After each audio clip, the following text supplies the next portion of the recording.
Would you say that there's an inner guidance system that, It depends how you use that. I mean, yes like and no. intuition, like intuition? Yeah, but it's not your intuition. It's not your inner guidance. It's there all the time. Like it's happening. But we often see ourselves in relationship to it, that we're in relationship with our inner guidance, but actually all there is, in a way, you could say, is inner guidance and the flow. Because in my case, I always feel like being so disconnected from my intuition or inner guidance. It's not really inner guidance. It's basically what happens is the person just becomes more and more honest.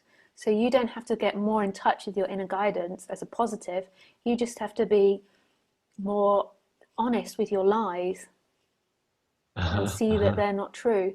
So, often when you're in front of people, so say if we take that for an example, you meet new people, often we have a dynamic that we feel we need to chat or cover the silence. And often the reason that we do it is because it actually creates more distance between us. It makes us feel more separate, so therefore we feel more safe. So in a way, we often chat not to connect, but we chat to disconnect. Not all the time, it changes. Hmm. And so all that needs to happen there in that instrument is just becoming aware of all these dynamics. So when you're in front of people, like just seeing if you want to chat or not. If it's Hmm. uncomfortable, then more than likely you don't want to chat, or you're trying to chat in order to get something from that person.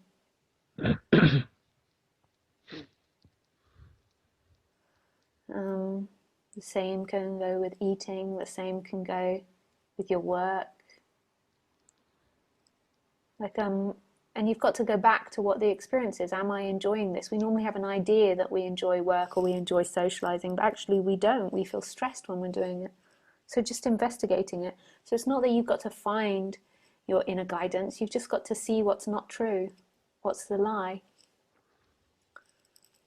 And how do I see it if I think it's real or Well, yeah? basically, if you're lying to yourself and you're living in something that's not true, it will be hurting what you're trying to make yourself do. So if you're speaking with people and trying to be social, your inside will be in inner turmoil. It'll be hurting you. It'll be like conflict. Hmm. And so really in that social situation, you then have to explore what's happening. And more than likely, it's because a lot of the time in social situations, you're trying to get love. And trying to get love from an object isn't your natural flow. Your natural flow is to move to that which is pleasurable, but not to try and find home in those things. That's the lie. That's what sends you off course, is that you're trying to get love from things, and it will never work. So just keep exploring what's happening, and you can tell when it's going offline because you feel contracted and it's hurting.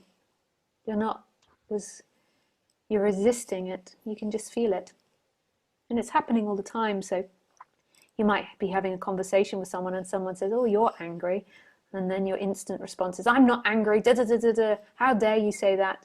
And then actually you feel inside and you can feel that conflict. But we often are living in our story. So in that story, we wanted to be a nice person.